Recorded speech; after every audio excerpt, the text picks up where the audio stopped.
আজকে যে সত্য ঘটনাটা শুরু করছি সেটা উত্তরপ্রদেশের গোরখপুরের জঙ্গল রসুলপুর নামের একটা গ্রাম। সেই গ্রামে নুহরি দেবী নামের একজন ভদ্রমহিলা থাকতেন। 9 বছর আগে তিনি বিধবা হয়েছিলেন। তার 3 মেয়ে, 1 ছেলে ছিল। 3 মেয়ের মধ্যে 2 মেয়ে বিবাহিত। তার যে তৃতীয় মেয়ে নাম ছিল শিবানী নিষাদ। তার জন্য তিনি একটা সুপাত্রের খোঁজ করছিলেন। তিনি একজন সরকারি স্কুলের রান্না করার কাজ করতেন। হঠাৎ করে এক আত্মীয়র মাধ্যমে তিনি তার বাড়ি থেকে বেশ কিছুটা দূরে রুদ্রপুর নামের একটা জায়গাতে একটা ছেলের খোঁজ পেয়েছিলেন। ছেলের নাম ছিল ভীম নিষাদ। 2 ফ্যামিলির কথাবার্তা বলার পর 9 মে 2025-এ বিয়ের দিন ঠিক হয়। বিয়ের দিন ভীম ধুমধাম করে বরযাত্রী নিয়ে এসে শিবানীকে বিয়ে করে নিজের সঙ্গে নিজের গ্রামে নিয়ে চলে যায়। বিয়ের পরে কেটেছিল 6 মাস।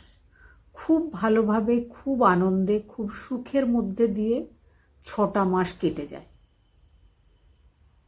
তারপরে শিবানীর একজন খুড়তুতো বোন, নাম ছিল নমিতা নিষাদ, তার বিয়ের দিন ঠিক হয়েছিল।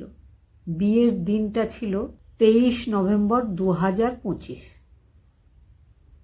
সেই বিয়েতে নিমন্ত্রণ করা হয়েছিল শিবানীকে, তার ফ্যামিলিকে। শিবানীর ফ্যামিলি বা শিবানীর হাজবেন্ড সেই সময় খুব ব্যস্ত থাকবেন বলে তারা ঠিক করেন যে তারা বিয়েতে হয়তো যেতে পারবেন না।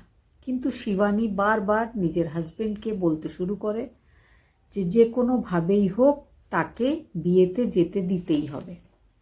তার হাজবেন্ড 21 নভেম্বর 2025 নিজের স্ত্রীকে সঙ্গে করে নিয়ে নিজের শ্বশুরবাড়ির এরিয়াতে রেখে যায় আর বলে যে তুমি বিয়েটা কাটিয়ে নাও, তারপর কোনো একদিন এসে আমি তোমাকে নিয়ে যাব। বিভিন্ন রকম অনুষ্ঠান, হলুদ লাগানো, মেহেন্দি লাগানো, সব অনুষ্ঠানে যোগদান করেছিল শিবানী। খুব আনন্দ করছিল। যেদিন বিয়ে সেদিনও সকাল থেকে শিবানী সেই বিয়ে বাড়িতেই নানা রকম কাজকর্মে ব্যস্ত ছিল। খুব সুন্দরভাবে সেজে সে যখন বরযাত্রী আসে সেই সময় গেটে দাঁড়িয়েছিল। তারপরে বিয়ের বিভিন্ন অনুষ্ঠান শুরু হয়। রাত্রিবেলায় 10টায় হঠাৎ করে শিবানীর মা লক্ষ্য করে যে সে শিবানীকে কোথাও দেখতে পাচ্ছে না। বিয়ে বাড়িতে একটু এদিক ওদিক খোঁজার পরে তিনি বুঝতে পারেন যে হয়তো তার মেয়ে বাড়ি চলে গেছে, হয়তো তার ঘুম পেয়েছে। এবার রাত 11টা বাজে যখন, তখনও তিনি তার মেয়েকে দেখতে পাচ্ছেন না কোথাও। তখন তিনি সবার কাছে খোঁজ নিতে শুরু করেন যে শিবানী কোথায় গেছে, কাউকে বলে গেছে কিনা। কিন্তু শিবানীর ব্যাপারে কেউ জানতো না। রাত্রেবেলায় 12টার কিছুক্ষণ আগে তিনি এসে নিজের বাড়ির চারিপাশে, বাড়ির ভেতরে সব জায়গায় শিবানীকে খুঁজছিলেন। কিন্তু শিবানী ঘরেও ছিল না, ঘরের চারপাশেও কোথাও ছিল না। তখন তার মনে হয় হয়তো শিবানী বাথরুমে থাকতে পারে। তাদের বাথরুমটা তাদের বাড়ির ঠিক পাশেই ছিল না, একটু দূরে তাদের একটা বাগান ছিল, সেখানে ছিল। তিনি সেখানে গিয়ে হঠাৎ করে তার চোখ পড়ে বাথরুমের দরজার দিকে। তিনি নিজের মেয়ের হাতটা দেখতে পান। তারপরে তিনি তাড়াতাড়ি গিয়ে বাথরুমের দরজাটা খুললে সেই বাথরুমের মেঝেতে প্রাণহীন অবস্থায় নিজের মেয়েকে পড়ে থাকতে দেখেছিলেন। চিৎকার চেঁচামেচি করে আশেপাশের লোকজনকে সেখানে এনে জড়ো করেছিলেন। সবাই আসে, পুলিশ টিমকে খবর দেওয়া হয়। পুলিশ টিম এসে দেখে যে শিবানীর গলায় ধারালো অস্ত্রের আঘাতের চিহ্ন আছে। সেই সঙ্গে শিবানীর হাতের 2খানা আঙুল নেই। পুলিশ টিমের এটা বুঝতে সময় লাগেনি যে ধারালো অস্ত্র দিয়ে তার গলায় আঘাত করা হয়েছিল, সেই আঘাত আটকাবার জন্য হয়তো সে হাতটা সামনে এগিয়ে দিয়েছিল, সেই জন্য তার দুটো আঙুলও কেটে গেছে। পুলিশ টিম আসে, সঙ্গে আসে ডগ স্কোয়াড। ডগ স্কোয়াডের ডগ সব সময় ঘটনাস্থল থেকে ছুটে 500 মিটার মতো দূরে একটা বাড়ির কাছে গিয়ে বারবার দাঁড়িয়ে পড়ছিল। শিবানীর মাকে জিজ্ঞেস করা হয় যে ওই বাড়িটা কার। শিবানীর মা বলেছিল ওই বাড়িটা হচ্ছে তার একজন প্রতিবেশী বিনয় নিষাদের বাড়ি, যে শিবানীর ছোটবেলার বন্ধু। তবে তারা কয়েকদিন ধরে গ্রামে নেই, কোথাও একটা গেছে। পুলিশ নিজের তদন্ত শুরু করে। সবথেকে দুঃখের বিষয়, একটা গ্রামীণ এলাকা, সেই জন্য কোথাও কোনো সিসিটিভি ছিল না। সেই জন্য পুলিশ বুঝতেও পারছিল না যে কে তার সাথে এই ঘটনা ঘটিয়েছে।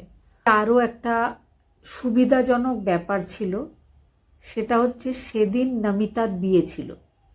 সকাল থেকেই বিভিন্ন অনুষ্ঠানে যোগদান করেছিল নমিতার খুড়তুতো দিদি শিবানী। নমিতার বিয়েতে যে ভিডিও রেকর্ডিংগুলো করা হচ্ছিল, সেই রেকর্ডিংগুলো পুলিশ দেখতে শুরু করে। দেখতে দেখতে বিয়ের রাতের রেকর্ডিংয়ে পুলিশ লক্ষ্য করে যে শিবানীকে রাত 10টার পরে আর কোথাও দেখা যাচ্ছে না। সে হঠাৎ করে কোথায় চলে গেল। তবে তার কিছুক্ষণ আগে শিবানী ফোন কানে নিয়ে কাউকে একটা কল করেছিল, এটা বুঝতে পারে পুলিশ টিম।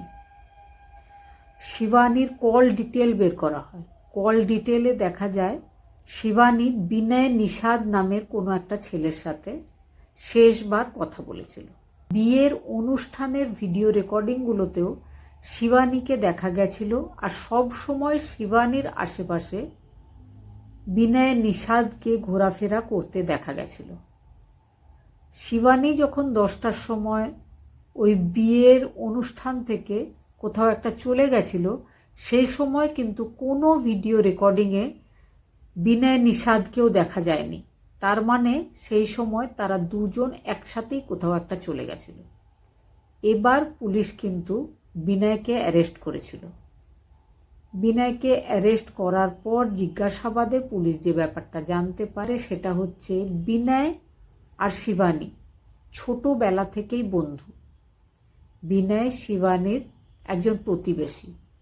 শিবানীর বাড়ি থেকে 500 মিটার মতো দূরে বিনয়ের বাড়ি। গত 3 বছর আগে থেকে শিবানীর সাথে বিনয়ের একটা ঘনিষ্ঠ সম্পর্ক আছে। যখন শিবানীর মা স্কুলে রান্নার কাজে সকালবেলায় বেরিয়ে পড়ত, সঙ্গে নিজের ছোট ছেলেকেও নিয়ে যেত, কারণ সেই স্কুলে সেই ছোট ছেলেও পড়ত। শিবানী বাড়িতে একাই থাকত।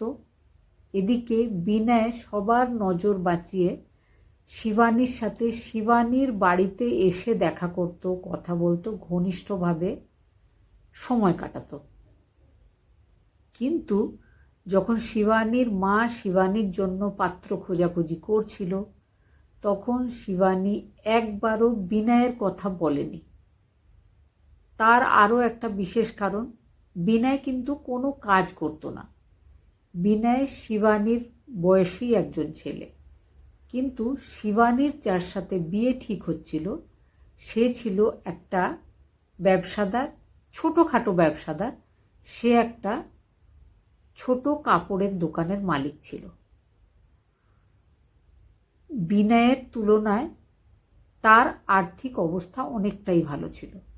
সমস্ত ব্যাপারগুলো বিচার বিবেচনা করার পর শিবানীর মা শিবানীর সাথে ভীম নিষাদের বিয়ে ঠিক করেছিল।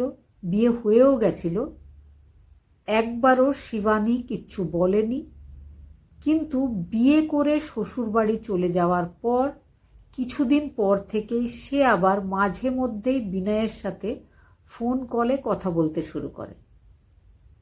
বিনয় বুঝতে পারে যে বিয়ে হওয়ার পরও শিবানী তার সাথে সম্পর্ক রাখতে চাইছে। শিবানী মাঝে মধ্যেই বিনয়ের সাথে কথা বলতো।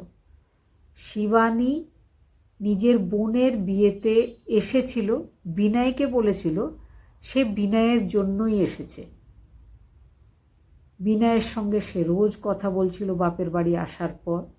ঘটনার দিন রাত্রেবেলায় সে ফোন কলে বিনয়কে বলে যে বিয়ে বাড়িতে সবাই ব্যস্ত হয়ে আছে, চলো আমি আর তুমি আবার একটু কোথাও আড়ালে অন্ধকারে দেখা করব।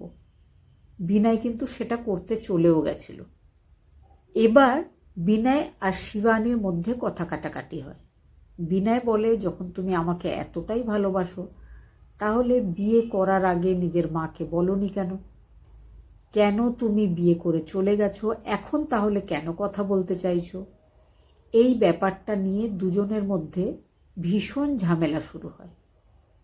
ঝামেলাটা হচ্ছিল শিবানীর বাড়ির বাথরুমের কাছাকাছি। বাথরুমের কাছেই একটা জায়গায় একটা কাস্তে রাখা ছিল।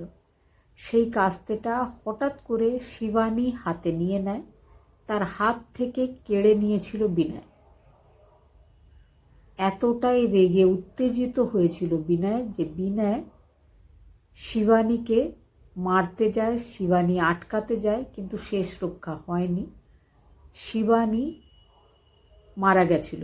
শিবানীকে ধরে সে বাথরুমের মেঝেতে রেখে দরজাটা বাইরে থেকে টেনে সেখান থেকে পালিয়ে গেছিল। পরবর্তীকালে পুলিশ টিম তাকে অ্যারেস্ট করেছিল। এখনও সে পুলিশ কাস্টাডিতেই রয়েছে, তার শুনানি চলছে। ভবিষ্যতে বোঝা যাবে যে নিজের প্রেমিকা শিবানীকে নৃশংসভাবে মেরে ফেলার জন্য সে কী শাস্তি পাচ্ছে।